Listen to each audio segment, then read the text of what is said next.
Bom dia a todos e boa tarde para a Itália. O evento terá uma tradução simultânea em italiano também, então quem quer ouvir em italiano pode aproveitar. Com grande honra aqui damos bem-vindos ao ministro Joaquim Letti, ministro do Meio Ambiente. Estamos muito felizes de ter ele aqui conosco na Câmara de Comércio e vamos ter hoje um bate-papo com empresas relevantes italianas aqui e operadores de setores. Aproveito para agradecer à Embaixada Italiana conectada, embaixadas brasileiras também, muito parceiras, consulado, o Comitê de Sustentabilidade, e as empresas presentes aqui, que vou citar brevemente na mesa, vocês, aqui conosco está o Country Manager da Enel, Nicola Cotugno, o Presidente da Pirelli, Cesare Alarcon, Country Manager da Chiesi, Rodrigo Lorca, o Giuseppe Pinelli, CEO di Ecozona, o Antonino Ruggiero, CEO di Stylux, Richard Schaffer, Direttore Generale di Asia Ambiente, nostro editor-chef da rivista Affari, Marcello Couto, e Monica Robinson, assessora do Ministro, junto con assessor che eu, desculpe, esqueci o nome da Muito bem, a ideia aqui é explicar um pouco como, na primeira parte, a Câmara de Comércio explica a imagem do Brasil, explica as oportunidades que tem de investimento. Eu vou compartilhar aqui uma pequena apresentação e depois, finalmente, vamos ter o prazer de escutar o ministro, que é, obviamente, a coisa mais importante. Eu vou compartilhar aqui a tela. Se alguém me fala se está vendo, perfeito. Vamos explicar um pouquinho da parte macroeconomia, porque sempre tem uma imagem talvez distorcida do Brasil lá fora, e vamos fazer isso em 10 minutos, não se preocupa, e vamos falar um pouco de análise de oportunidade. Os presentes podem ver aqui no telão. Imagine aqui que nós queremos transferir do Brasil umas diferentes culturas que coexistem pacificamente. Isso aqui é muito importante hoje ressaltar. É uma democracia efetiva, porque tem um sistema de votação que desde 1996, ministro, é digital. Na Itália, toda vez que tem eleição, sempre vamos fazer uma salada, uma bagunça. Então, inevitavelmente, nós temos que ver como o Brasil está na frente. É um país onde a tecnologia se absorve muito rapidamente, muito mais que na Europa. Eu moro aqui há 15 anos, estou absolutamente impressionado como, em todos os níveis, os brasileiros conseguem incorporar a tecnologia, isso no dia a dia, estou dizendo.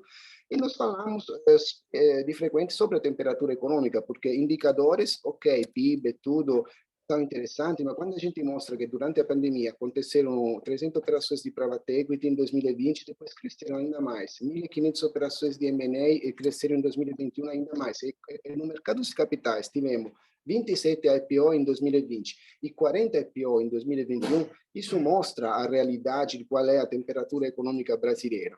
Porém, frequentemente, a temperatura econômica brasileira, a imagem do Brasil, é essa que a gente vê nessas capas de Economist. Independentemente de governo de direita, de esquerda, o Brasil é sempre atacado. E a imagem, o papel da Câmara é aquela de as coisas positivas do Brasil. O Brasil tem reservas em dólares, que nos últimos 10 anos está mantendo aqui, estamos falando de 350 bilhões de reservas em dólar. Estamos falando de inflação e juros que, de forma cíclica, sobem, descem, mas os investidores italianos que estão aqui, em geral, investidor estrangeiro, não estão interessados às especulações. Ninguém quer especular com o Brasil. O investidor de longo prazo entende esse ciclo de alta e baixa, está conectado a um fundo suíço, por exemplo, que, com juro alto que neste momento tem no Brasil, ele tem acesso a um capital muito barato, está interessado a financiar projetos na green economy, porque para ele é muito interessante, para os brasileiros também. E como foi a evolução da PIB nas crises? Eu fiz um gráfico aqui dos últimos 15 anos que moro aqui, uma crise em 2008, 2009, uma crise onde o Brasil se saiu muito bem, e outra crise, toda uma crise doméstica, mas bem importante, houve uma recessão de 3,5% por 2 anos consecutivos. Depois o Brasil saiu muito rapidamente, então, apesar do tamanho do Brasil, se conseguiu sair. E também nessa crise, que foi uma crise global, o Brasil conseguiu sair muito rapidamente. Isso é muito interessante para compartilhar os investimentos diretos no Brasil. O país sempre foi um país capaz, em emerging market, de capturar investimento. Então, esse aqui é um tema extremamente interessante no mundo. contrariamente a quanto se fala às vezes nas mídias sobre a questão agrícola, o Brasil, essa é uma foto da NASA de um tempinho atrás, tem só 7% de território ocupado pela agricultura, e se mostra informação equivocada, a pessoa acha que temos 30% aqui cultivado. Quanto é o tamanho do Brasil grande? É um tamanho onde entra todos esses países, isso aqui é importante, porque às vezes essa comparação Brasil com a Alemanha, Brasil com a França, não funciona, porque o Brasil é um continente, e isso aqui dá oportunidade, quando se está falando de investimento, um mercado muito grande, mas também desafio, porque a logística é complicada. E vou fazer um exemplo ao contrário, por exemplo, o que aconteceu no Covid. Covid tivemos 400 mil vacinas aplicadas, hoje, para fazer uma média, e o que aconteceu? Informação relevante.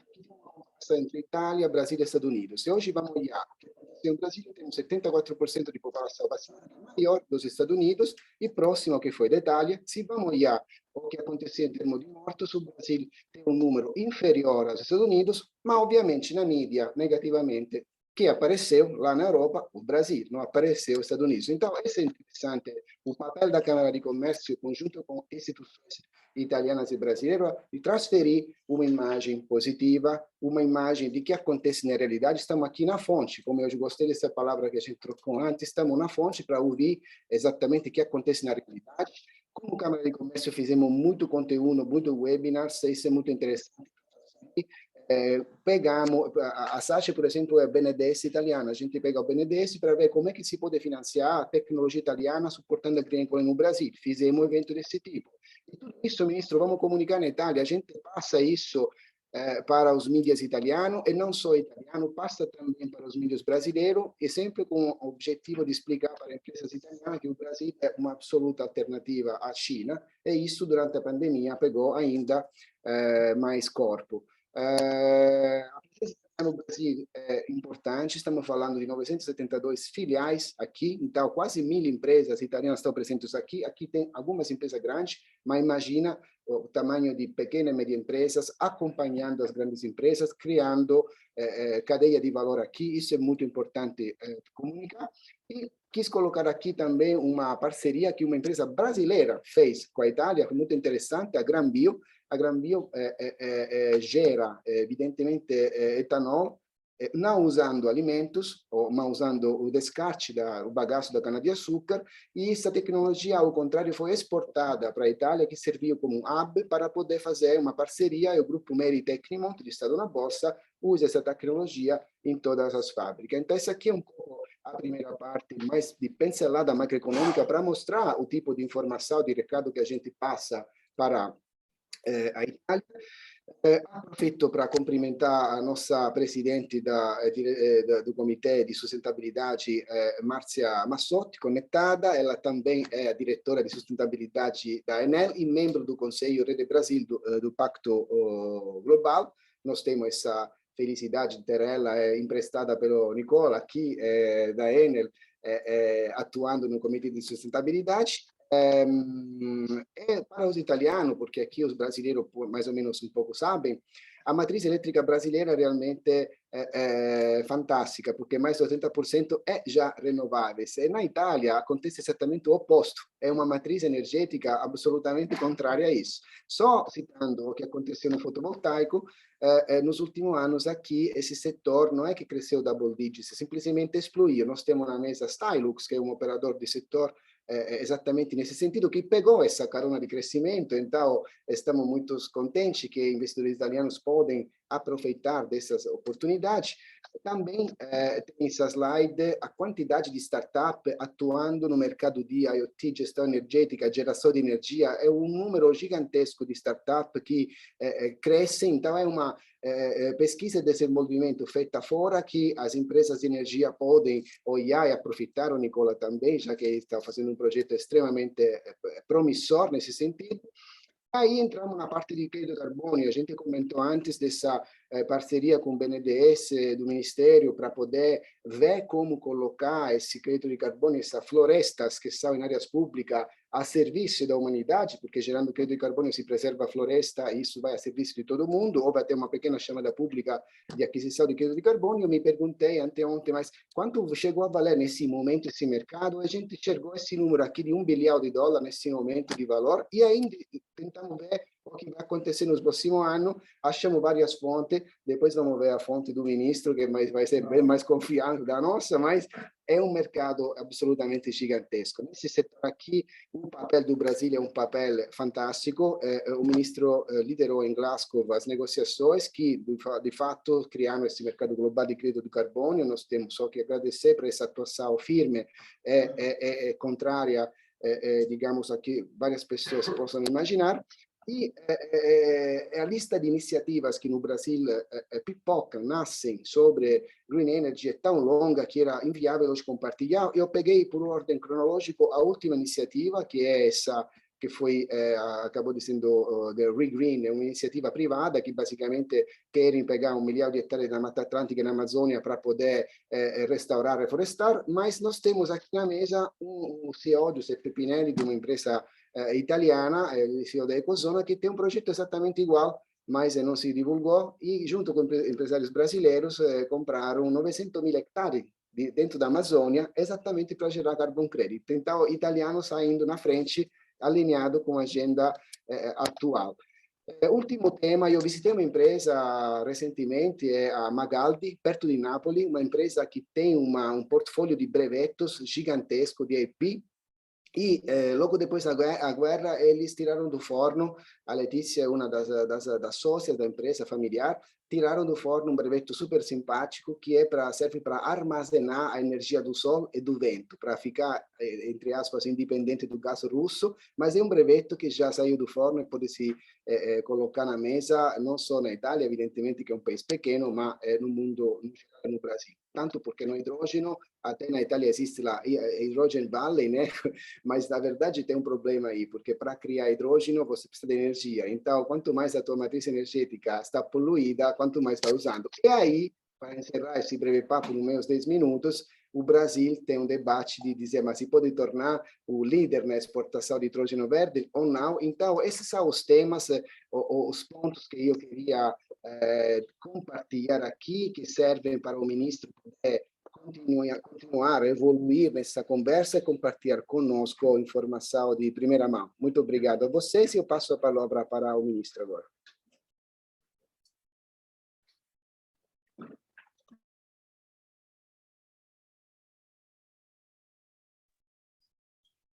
Aliás, se posso aproveito, já que passo a palavra, para apresentar o ministro, justamente, assim não faz uma self-introduction. O Joaquim Leite, em junho de 2019, foi nomeado diretor do Departamento de Florestas do Ministério do Meio Ambiente, depois titular da Secretaria das Florestas e Desenvolvimento Sustentável, e nomeado em 23 de junho de 2021 como ministro do Meio Ambiente. Sua atuação no Ministério do Meio Ambiente sobre o crédito de carbono e green economy, políticas voltadas a climas florestais no Ministério do Meio Ambiente, com destaque para contribuições ao estabelecimento do pagamento por serviços ambientais e mercado de crédito de carbono no Brasil, que não nasce do dia para o outro, mas nasce depois de grande sacrifício e grande trabalho. Este programa Floresta Mais, o ministro vai comentar um pouco durante o papo, também se esforça nesse sentido de virar uma lei na política nacional de pagamento por serviços ambientais. Demais atuações no Ministério, iniciou a operação integrada com os Ministérios da Defesa e da Justiça para combater o desmatamento ilegal e incêndios florestais, coordena o Programa Nacional de Crescimento Verde, criou o Marco de Resíduo Sólido, foi chefe, como comentamos, da delegação brasileira durante a Conferência do Clima COP26. A palavra com o ministro agora. Obrigado. Primeiro, antes de mais nada, obrigado por estar aqui, poder conversar um pouco com vocês e contar um pouco das reais políticas de meio ambiente. Lembrando que eu tenho cidadania italiana, tá? Minha avó é Battistini, só porque nós estamos aqui. Meu nome não parece tão italiano assim, certo? Mas é metade português, metade italiano aí, por parte do meu pai. Então, aproveitar um pouco e contar das reais políticas que a gente tem feito. Eu posso começar um pouco pelo que você está falando ali de Glasgow. Eu acho que a participação brasileira foi super relevante. Nós atuamos ali de uma forma contundente para fazer acontecer esse acordo. Eu acho que a participação do Brasil foi primordial para que existisse esse mercado global hoje. Isso não ia sair na quinta-feira, um dia antes do final da Conferência do Clima. Eu percebi que não ia sair o acordo e eu montei uma estratégia que já tinha sido desenhada alguns meses antes. Eu fiz mais de 65 reuniões antes de chegar em Glasgow. Durante os 4 dias que eu estive em Glasgow, fiz 24 reuniões, recebi no nosso stand o ministro do Meio Ambiente chinês, o Kerry americano, o Timmermans europeu, o suíço, o uruguaio. Então, o que a gente mostrou, aquilo que o Brasil é. O Brasil é um grande protagonista nesse tema. Ele é por uma característica de ser um continente. Eu tenho uma Itália dentro do Brasil, como eu tenho parte da Ásia e parte da África, porque eu tenho regiões muito diversas. Eu costumo chamar de a conferência das partes brasileiras. O Brasil tem as suas próprias partes, então ele representa um pouco de todo mundo desses 194 países. E nessas conversas eu percebi como os pequenos países querem que a gente apoie, porque sabem que o Brasil tem regiões com uma característica ainda pouco desenvolvida e, claro, tem regiões super desenvolvidas, equiparáveis a vocês, por exemplo, em tecnologias. Então, o Brasil tem a sua própria conferência das partes. A gente tem que fazer política que vá aderir a cada uma delas. E isso é um gigantesco desafio, porque nós temos pressão de um lado para fazer uma política super inovadora e muitas vezes uma transição mais rápida que pode custar mais caro para outras regiões. É o que está acontecendo exatamente no mundo e por isso que eu acho que o Brasil teve um papel protagonista nessa conferência.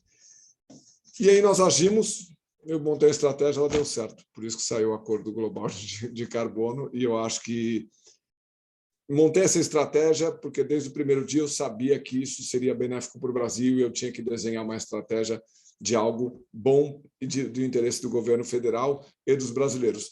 E é exatamente o que está acontecendo hoje. Hoje se fala muito em carbono.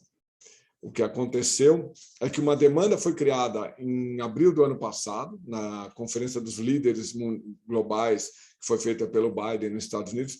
As empresas se comprometeram à redução de emissões. Todas as corporações estão aqui, todas elas têm uma direção. Eu tenho lá uma meta de redução de emissões. E a redução de emissões, buscando a neutralidade em algum momento no futuro, entre 40, 50 ou 60, vai passar por compensar parte delas, porque você não vai eliminar 100% das reduções, claro, por uma questão física, você não tem tecnologia para eliminar, e outra questão econômica, é inviável economicamente. Então, você encarecer, triplicar o preço de uma passagem de avião, de um transporte em todos os seus tipos e modais, não é a melhor forma para fazer uma transição racional e responsável. Então, esse mercado de compensação de emissões, você comentou ali 100 e poucos bilhões, é um mercado gigantesco e o Brasil tem uma participação relevante. Com o acordo fechado em Glasgow, nasce um mercado global. E aí as empresas têm muito interesse em geração de crédito de um lado e do outro lado de como compensar créditos e muitas vezes gerando crédito para si mesmo. Então, você pega uma empresa grande e fala, pera um minuto, por que eu preciso comprar crédito? Eu não posso gerar projeto de carbono? Posso gerar projeto de carbono em floresta nativa? Posso. Peraí, deixa eu fazer isso aqui que eu mesmo vou fazer um projeto, vou gerar o crédito para nós, e aí eu vou compensar parte das minhas emissões, fico neutra dentro de um conglomerado, ou desenvolvedor de projetos independentes fornecendo para outras empresas. Então, esse é um mercado que, após a Conferência do Clima, realmente cresceu exponencialmente e deve crescer nos próximos anos. O que nós desenhamos essa política desde o dia que eu entrei porque eu tinha experiência disso fora do governo, né? Desde 2013 trabalhava com o tema, e aí eu entrei no governo exatamente para desenhar essa estratégia. Antes do governo federal, da nossa atuação no governo federal, na época do ministro Ricardo Salles, não se permitia que o privado fizesse nada em relação a créditos, por exemplo, de floresta nativa. Ela tinha uma Carbonobrás desenhada dentro do Ministério do Meio Ambiente. Tudo tinha que vir para o Ministério, para a secretaria que eu estava. E aí eu definia onde seriam os projetos que iam receber recursos. Eu entrei para desmontar esse modelo, porque é um modelo que eu não acho que era benéfico para o Brasil. E hoje ele está se comprovando que foi uma estratégia bem montada, foram 10 ações que a gente fez, desde uma conferência do clima de 2019, que nós tiramos, e assim, é uma coisa diferente, né? O Brasil é um bichinho diferente mesmo. Nós chegamos lá e eu falei, vamos tirar a proibição de crédito de carbono de floresta nativa do artigo 6. Aí eu falei, deve ter que fazer uma reunião com alguns países que isso aqui é um acordo multilateral, marca uma reunião aí para a gente ver como que a gente faz para convencer esses países a gente a tirar isso do texto que estava em colchetes. A secretária que digita falou, não, vocês que pediram, tira agora. Não falou com ninguém, simplesmente tirou, porque o Brasil foi um país que pediu para não ter crédito de carbono de projetos privados dentro de um mercado de carbono. Tá? Então, são pequenas coisas que a gente faz e ninguém vê.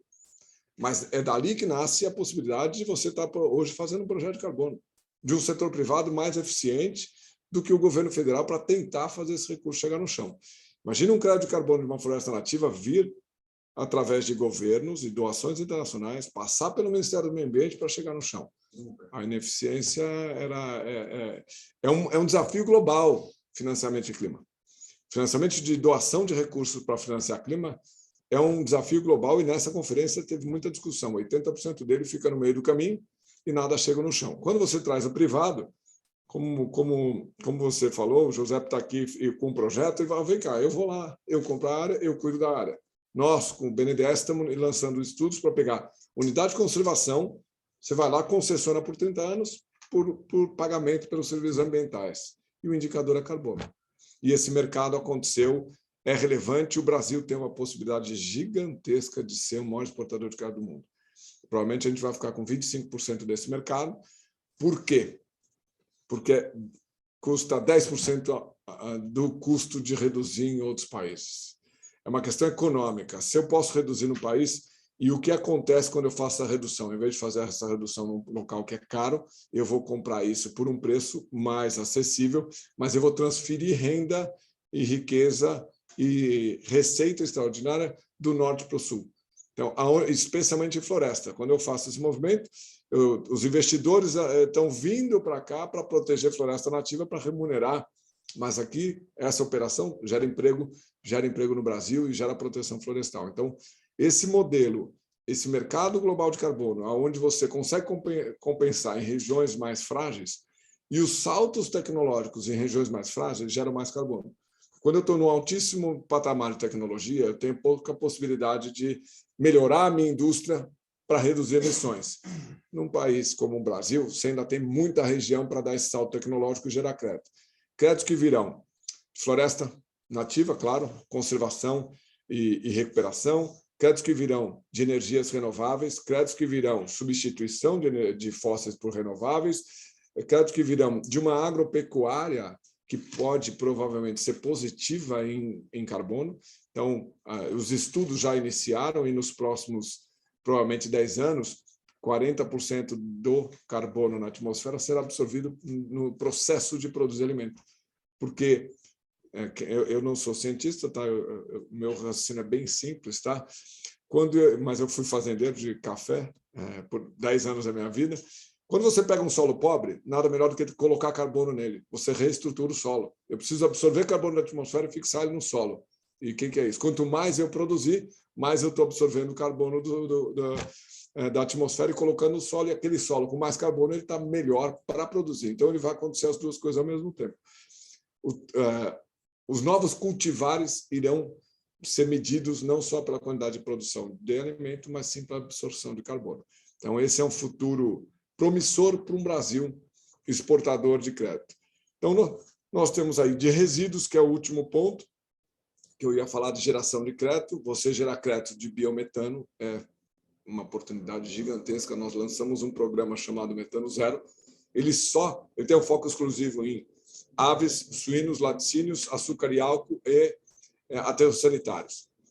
Só aí você tem uma possibilidade de reduzir mais de 30% das emissões do Brasil, totais. Então, o que o Brasil fez e qual foi a minha política desde o primeiro dia, quando eu tenho aí a oportunidade de estar ajudando nesse tema? Desenhar soluções climáticas lucrativas, soluções ambientais lucrativas. Não tem outro caminho que não seja ser melhor economicamente. Então, o que nós fizemos no metano? Zeramos o imposto do governo federal na compra de equipamentos. Você vai montar uma usina, a gente zerou os impostos do governo federal, a gente fez uma linha de financiamento específico, eu tenho um financiamento do Fundo Clima que a gente está direcionando especificamente para isso, e pegando mais recursos no NDB também com juro mais barato, chamo de juro verde, e criamos um crédito de metano. A Inovador é a mesma coisa que o crédito de carbono, mas eu tenho um foco exclusivo em redução de metano.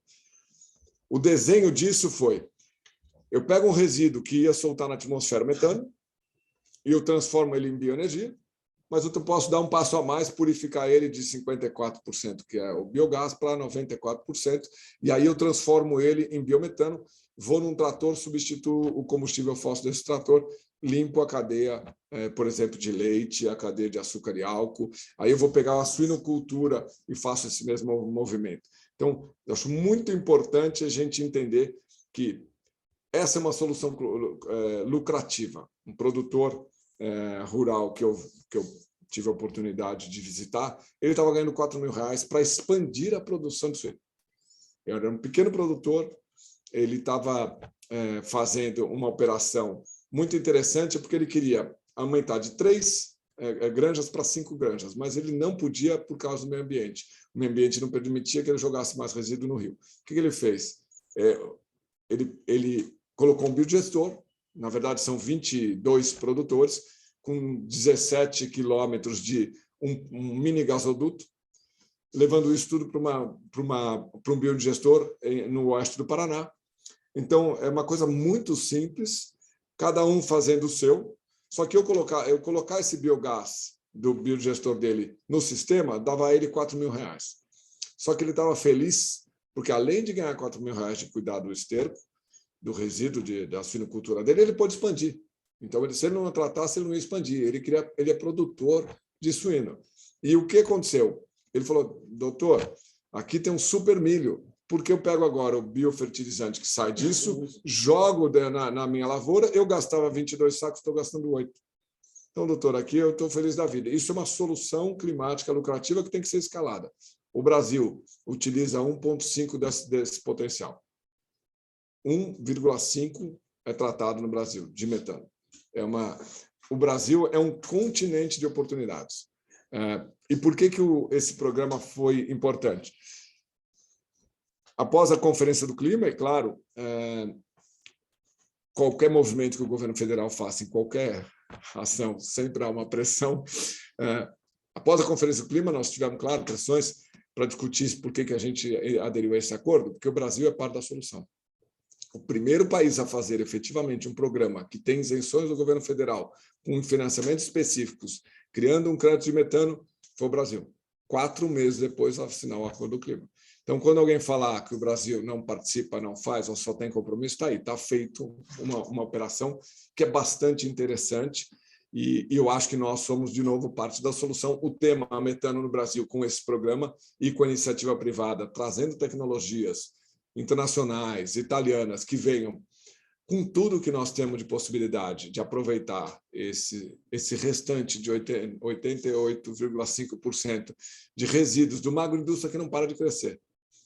No oeste do Paraná, vai ser instalado o maior frigorífico de abate de suínos do mundo. E ele não consegue expandir. Ele só vai expandir se ele gerar biogás ou biometano e biofertilizante. Então, é interessante que, como governo federal, e a nossa cabeça, e eu acho que isso é muito importante deixar claro, o governo federal, o presidente Jair Bolsonaro, quer nessa linha. Primeira reunião que eu tive com ele como ministro foi: presidente, vem cá, nós vamos acelerar uma nova economia verde. Agora eu entendi uma boa política ambiental. Não é só punir, multar? Claro que não, esse não é o papel do Ministério do Meio Ambiente, é trazer soluções ambientais lucrativas para os empreendedores, para as pessoas, para os brasileiros e para a natureza. Não é por esse caminho. Ele falou: então acelera. Aí a gente desenvolveu o Programa de Crescimento Verde, com 10 ministérios. Nós temos um Comitê de Mudança do Clima brasileiro, que tem o Ministério do Trabalho dentro. Eu coloquei o Ministério do Trabalho para dentro, porque eu falei: não vai funcionar se eu não tiver gerando emprego. Não adianta eu proibir carvão em uma matriz energética que tem menos de 2% de carvão, eu vou numa região, faço um anúncio em Glasgow, sou contra o carvão. O que acontece numa região no Rio Grande do Sul? É pânico, as pessoas vão perder o emprego. O que acontece? Você não pode fazer isso, você tem que ter responsabilidade. O governo federal tem essa responsabilidade. Então, o que nós fizemos? Eu apresentei esse modelo de políticas, o presidente aderiu a ele, me deu toda a força possível, junto com a Casa Civil, com Paulo Guedes, Tereza Cristina, Bento. Nós temos trabalhado de forma integrada, achando soluções climáticas e ambientais lucrativas. O Brasil vai ser, mais uma vez, um modelo para o mundo de como sair desse desafio de mudança do clima. E um deles é esse. Imagina um outro produtor, um laticínio grande, tem 40 tratores, 4.000 4.000 vacas, eu acho que ele tem mais ou menos isso, e ele coloca lá, ele fez um cálculo de 15 milhões de investimento para você tratar os resíduos dessa pecuária, transformar em biometano, substituir 40 tratores a diesel por biometano, reduzindo 60% o custo do diesel no trator. Ele não fez especificamente pelo metano, nem pela redução da emissão do carbono no trator. Ele fez pela economia que ele vai ter em relação ao diesel. Mas o que nós estamos apresentando, agora com esse programa, você vai ter menos custo para comprar os equipamentos para montar essa infraestrutura. Se a gente está desenhando, talvez, colocar nessa isenção de impostos veículos a biometano, como se fosse uma infraestrutura de mobilidade, porque a gente isentou no REID a infraestrutura, máquinas e equipamentos para você montar o biodigestor. A gente está tentando desenhar que a gente coloque infraestrutura à mobilidade. Então, se eu comprar veículos, eu teria isenção de impostos por 5 anos, seria também uma boa oportunidade de acelerar esse tema. Esse laticínio, eu falei, só toma cuidado, mede as emissões que você tem hoje, tanto dos tratores quanto do resíduo. Faz um cálculo, você vai ter um crédito de metano e um crédito de carbono do outro lado, isso talvez traga uma receita extra para você e você possa implementar isso com um custo de 15 milhões, mas com uma receita extraordinária de carbono nas duas pontas, e você talvez tenha um projeto promissor e a sua dúvida de investir tenha acabado se você fizer os cálculos de crédito. Então, esse é um pouco do que eu falo muito. O que nós fazemos? Políticas racionais. Em Glasgow, era muito mais fácil ir lá falar, proibir, multar, parar. Eu ia ser ovacionado. Olha, sou contra combustível fóssil, sou contra o petróleo, sou contra energias poluidoras, sou contra o carvão. Eu não aderi a carvão. Não aderi porque tem países que têm 95% da matriz energética carvão, e eu vou falar para ele que ele não pode mais usar, sem dar uma outra solução, que o Brasil tem oportunidades e tem uma característica natural e econômica que vai gerar todas as rotas aqui no país. Nós tivemos a responsabilidade de não apenas aceitar a pressão global de parar. Eu brinco, parar o mundo para salvar o planeta não é essa a saída. É acelerar o mundo na direção de uma nova economia verde, exatamente como essa de metano. E aí você imagina o potencial do Brasil de redução de metano. É absurdo. E qual é o potencial do Brasil de tirar fóssil, tirar diesel? A gente imagina que esse programa Metano Zero vai tirar 30% do diesel consumido no Brasil de forma descentralizada no interior do país. Porque hoje, se eu entrar no gás, o gás natural, eu só vou ter no litoral. Eu não tenho estrutura para o interior. Você imagina cada produtor no interior que tenha resíduos e o volume de resíduos que o Brasil produz. Eu não preciso nem falar que dá para imaginar que, se ele quiser expandir a suinocultura, vai ter mais resíduo. E o Brasil tem uma tendência de ser um grande exportador de alimentos e agora, ao mesmo tempo, de crédito de metano e de carbono. Então, essa é uma política que eu acho que foi interessante. É interessante na boa direção dessa nova economia verde, que eu acho que é importantíssimo. Em relação a pagamento por serviços ambientais, isso é inovador também. Ontem o Banco do Brasil lançou um programa, uma CPR de preservação. Nós lançamos um programa chamado Floresta Mais, programa de pagamento por serviços ambientais, e o modelo dele, o programa Floresta Mais Agro, é pegar um produtor rural, reconhecer que ele cuida de floresta por terceira parte, então a plataforma já está pronta, o produtor rural entra na plataforma, alguém vai lá e valida que ele tem floresta. Aí todos os setores dão algum tipo de benefício, os fornecedores. O Banco do Brasil foi o primeiro a fazer. Falou, olha, se você tiver floresta nativa preservada, eu vou te dar um juro mais barato. E assim, pela primeira vez, um produtor que cuida de floresta nativa, que o Código Florestal Brasileiro permite que ele receba, porque ele está abrindo mão de área que poderia ser produtiva, está virando realidade. Então, o produtor que cuida de floresta vai ter um benefício de juro, um benefício de uma indústria que pode dar alguma coisa, um benefício de uma indústria de energia que pode falar, olha, se você estiver no programa Floresta Mais, eu te dou um desconto, qualquer coisa, e a sua indústria de energia pode colocar no relatório de sustentabilidade dela que ela cuida de floresta porque ela incentiva quem cuida. E aí você vai ter um relatório de floresta. Imagina a quantidade de clientes que você talvez tenha, que tenha a floresta nativa preservada, que você possa conectar num programa de vocês. Então, quando você é fornecedor de um produtor rural, por que eu não dou algum tipo de benefício para esse produtor? Ele precisa muito do reconhecimento daquilo que ele faz, muito mais do que recurso. Ele não quer receber por aquela área. Como eu venho de uma família de produtores, nós temos lá, quando meu bisavô foi empreender lá no interior, tem lá uma área de floresta que eu nunca imaginei cortar, nunca imaginei mudar, está lá desde 1919. Para um minuto, mas o que hoje eu gostaria de ter o reconhecimento de um fornecedor quando eu comprar um equipamento? Opa, está aqui, ó, eu estou reconhecendo você como alguém que cuida do meio ambiente. E essa informação pode ser levada para fora via relatório de sustentabilidade. Então, esse foi o modelo que a gente desenhou do Floresta Mais, um programa interessante que conecta o agro. Lembrando que o agro tem 280 milhões de hectares, o público tem mais de 280, são 560 milhões de hectares de floresta nativa no Brasil. Floresta nativa, eu sempre chamo a atenção para não confundir com plantada. E nós, de um lado, Floresta Mais, para o produtor rural, e do outro, concessão de parques nacionais para conservação e geração de crédito de carbono. Então, são duas soluções para um volume de floresta relevante. A União Europeia tem 420 milhões de hectares de tamanho, só para vocês terem uma ideia do que nós estamos falando. Então, é mais do que uma União Europeia de floresta nativa e a gente tem que achar uma solução para remunerar. E essa é uma solução não brasileira, vai ser global. Acho que o Brasil é inovador. Quando você conversa com a Indonésia, com outros países, não, nós temos que criar um fazendeiro de floresta nativa. Vocês são agora um fazendeiro de floresta nativa, certo? É exatamente isso que a gente queria criar.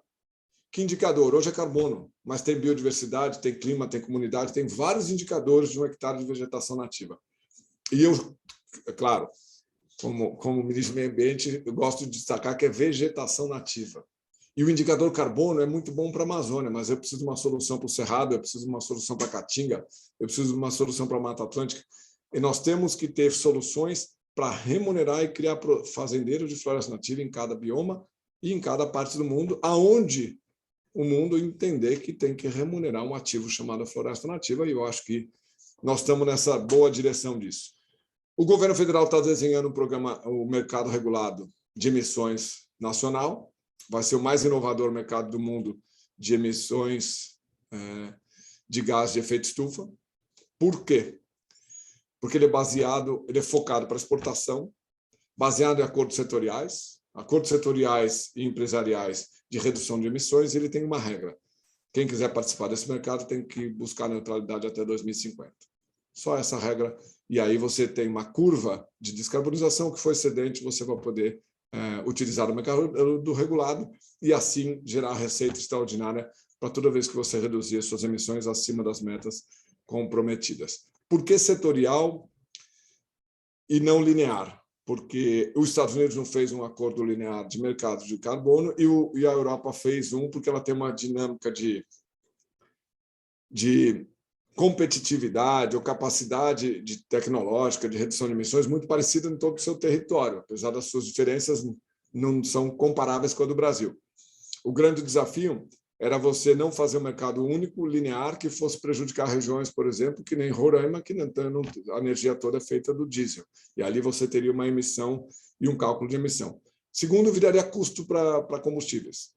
Esse é um grande risco. Quando eu forço demais o mercado, eu acabo gerando custo em energias.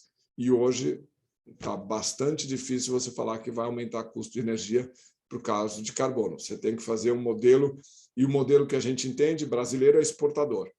Então, eu olho para os 97% de emissões do mundo que são fora do Brasil, o Brasil emite menos de 3%. Então, nós estamos fazendo um mercado completamente aderente ao mercado global, focado em exportação e que seja um instrumento de reduções de emissões nacionais. Então, ele vai ser bastante moderno, vai ser uma plataforma única de registro para a gente fazer as transações, mas que o privado monte os seus marketplaces, mas depois eles integram num registro único do governo federal, que garanta a transparência, credibilidade, rastreabilidade, não dupla contagem, critérios mínimos de qualidade e assim vai. Esse também é um passo que o governo tem feito junto, eu e o ministro Paulo Guedes, então já estamos implementando isso, porque o mercado voluntário já começou e a gente já está desenhando o regulado e implementando o regulado. Nos próximos dias a gente deve apresentar aí essa estrutura como uma estrutura robusta e importante. E, por último, depois eu deixo espaço para vocês perguntarem, senão eu vou ficar aqui 1 hora. A minha participação da OCDE foi muito importante e o que foi bastante... o que me chamou a atenção foi os líderes discutirem energia. Nessa reunião foi energia, energia, energia, energia. Eu fiquei impressionado com a preocupação em energia na Europa. Claro, a geopolítica mudou por um longo período de tempo, ela não mudou por uma semana, ela não, se acabar a crise que está acontecendo na Ucrânia, amanhã ela vai ter mudado por um longo período de tempo. E o Brasil e o Ministério do Meio Ambiente, através do IBAMA, que é a nossa agência, nós fizemos um estudo em 2019, o Brasil tem um potencial de geração de energia eólica offshore gigantesco. E eu apresentei essa oportunidade lá. O Brasil tem a capacidade de implementar no mar de 50 a 100 Itaipus. O número é 1.780 gigawatts. O Brasil produz 180 gigawatts. A Europa produz hoje eólica offshore 20, acho que 22, não sei, vocês devem saber mais que eu. Deve ser 22, Reino Unido 11, Dinamarca 7. Desses 1.780 gigawatts, 700 de alta atratividade. São 50 Itaipus que a gente pode instalar no mar de uma forma rápida, gerando energia. Energia que precisa de água para fazer hidrogênio verde e hidrólise. O Brasil tem água de reuso só nos minerodutos que nós temos, na estrutura de minerodutos, você pode usar só água de reuso para fazer essa hidrólise, criando o hidrogênio ou a amônia verde e trazendo aí uma solução bastante interessante. Então, eu já venho falando isso com o presidente há algum tempo, há uns 2 ou 3 meses, quando esse tema chegou a mim.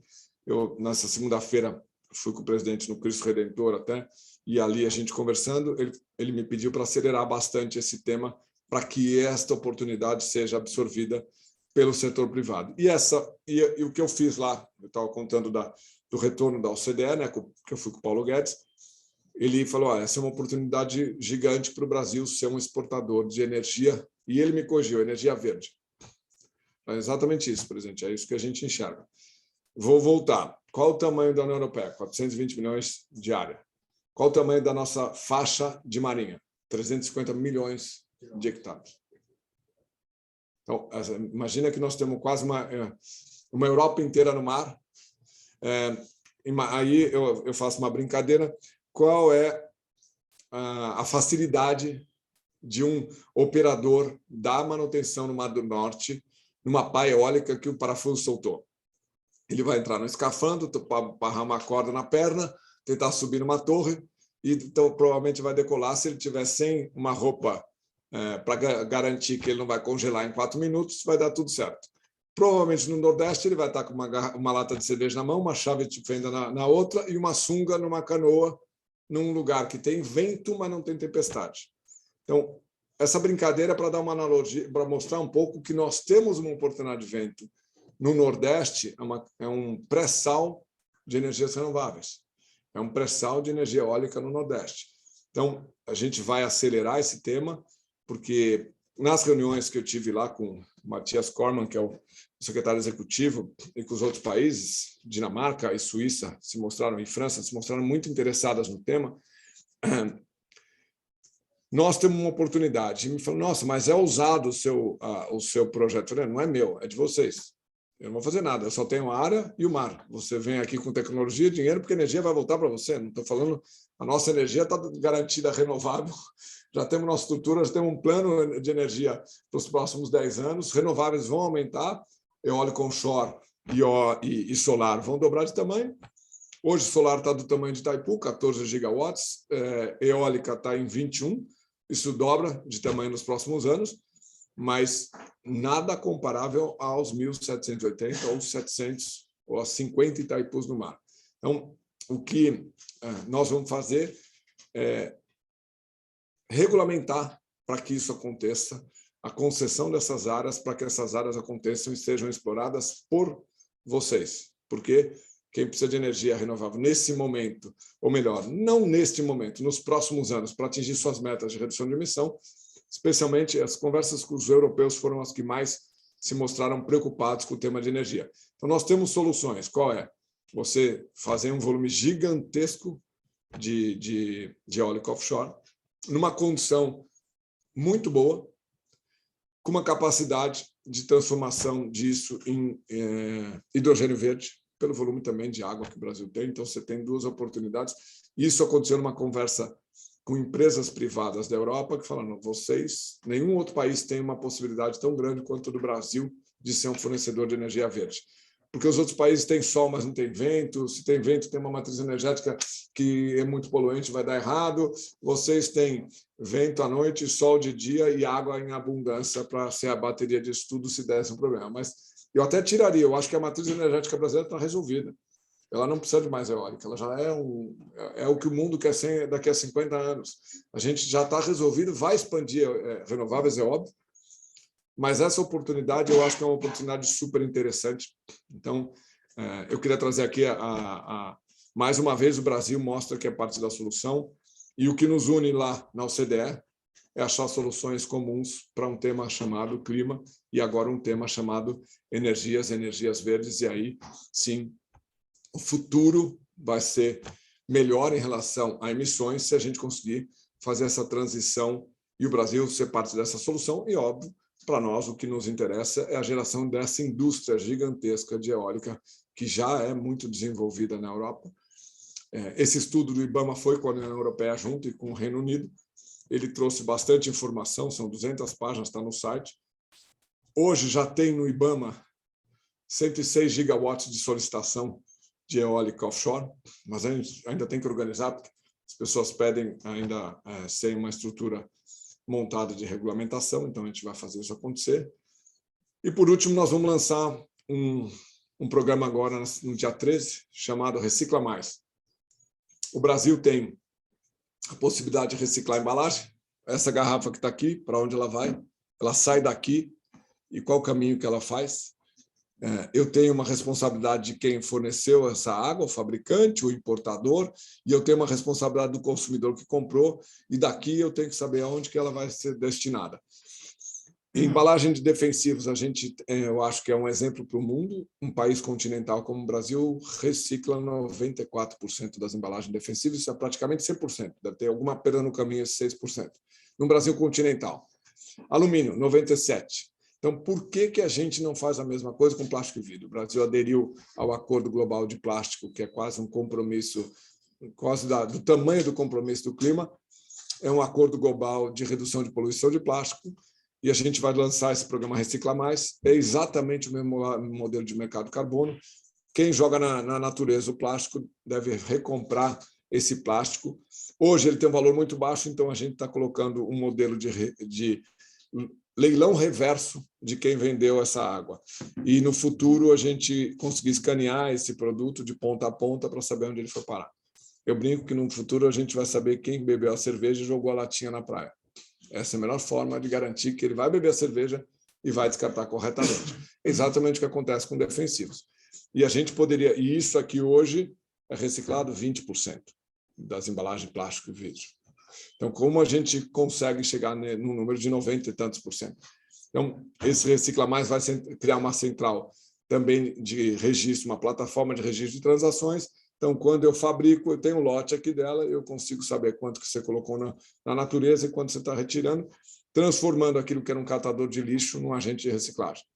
Alguém aqui do prédio, no futuro, ele sai com a latinha hoje. Ele leva a latinha para algum lugar. No futuro próximo, se os acordos que a gente deve anunciar nos próximos dias e os primeiros leilões, alguém vai sair daqui com essa garrafa plástica, entregar num ponto de descarte correto daqui até o transporte público e ter uma receita adicional, de uma atividade adicional. Então, é um modelo do governo federal de conseguir trazer mais renda para quem faz um trabalho de reciclagem e aí um trabalho de coletar isso aqui e destinar corretamente.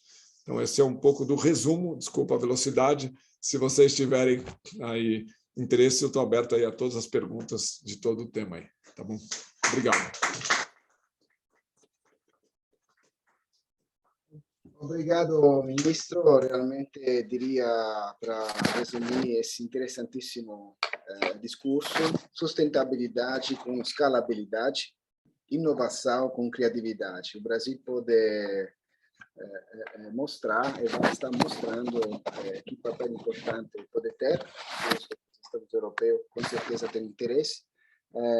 Queria aproveitar para encerrar a conexão no Zoom e passar aqui para um debate interno, agradecer a Márcia Massotti e ao Rosário Zaccaria, sempre da Enel Conectados. Tem também a Energia do Brasil, Energia do Portugal, desculpa, conectada, e o head do Venture Capital fez uma pergunta, mas acho que o ministro também respondeu, nós depois vamos passar.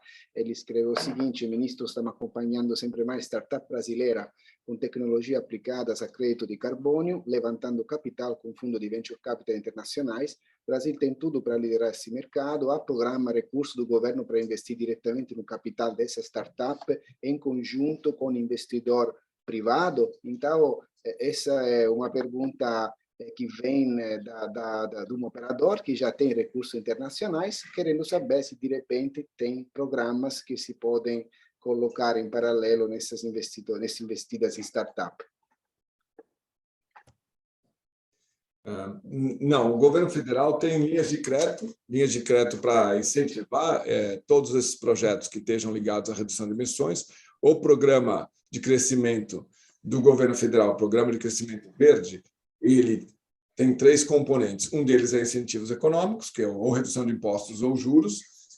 O do outro lado é transformação institucional, o que vocês sugerem que o governo faça de transformações, instruções normativas, regras, regulamentos, decretos e portarias que a gente possa incentivar o setor. E, por último, ele tem o objetivo de olhar para a redução de emissões, uso racional de recursos naturais e, claro, proteção florestal. Nesse momento, nós vamos... Eu ia pedir até para apresentar, e se você puder mandar esse, vamos mandar para os participantes no Zoom. Sim, aqui, já está na tela. Nós devemos fazer o maior evento de carbono do mundo agora, no Rio de Janeiro. É um evento fechado. Quem está realizando esse evento é o Banco do Brasil e a Petrobras. Quem está dando apoio institucional é o Roberto Campos e eu. Eu vou transferir meu gabinete para o Jardim Botânico do Rio, para esses 3 dias receberem todos vocês lá. Eu vou mandar convites para todos vocês para nos visitarem. Mas é um evento que vai ter uma estrutura, vai ter um lounge internacional para líderes. Aí o Carlos França, o embaixador, vai estar coordenando esse lounge junto com a Apex, para líderes internacionais falarem do futuro desse mercado global. Vão ter acho que umas 40, 80 palestras de CEOs falando dessa nova economia verde, que a gente entende que o Brasil é uma oportunidade. Então, as empresas podem ir lá apresentar as políticas corporativas na direção de uma nova economia verde, e vão ter 200 casos de empreendedorismo verde. Então, o que nós estamos colocando? Mini auditórios para 10 pessoas, para você apresentar esses casos durante esses 3 dias no Jardim Botânico do Rio. No ensolarado, o Jardim Botânico do Rio, em maio. Então, eu vou pedir para a Mônica depois pegar os contatos para a gente passar os convites. E se vocês tiverem casos de sucesso para apresentar lá, pequenas startups, pequenos negócios, projetos que estejam iniciando, mesmo das grandes empresas, que também têm muita fomento a empreendedorismo, nós temos um slot lá de 200 casos que a gente quer levar lá, e eu acho que é uma forma de vocês participarem e venham me visitar no Jardim Botânico. Parabéns pela iniciativa. Então, vamos encerrar por aqui a conexão no Zoom. Obrigado mais uma vez, ministro, e parabéns.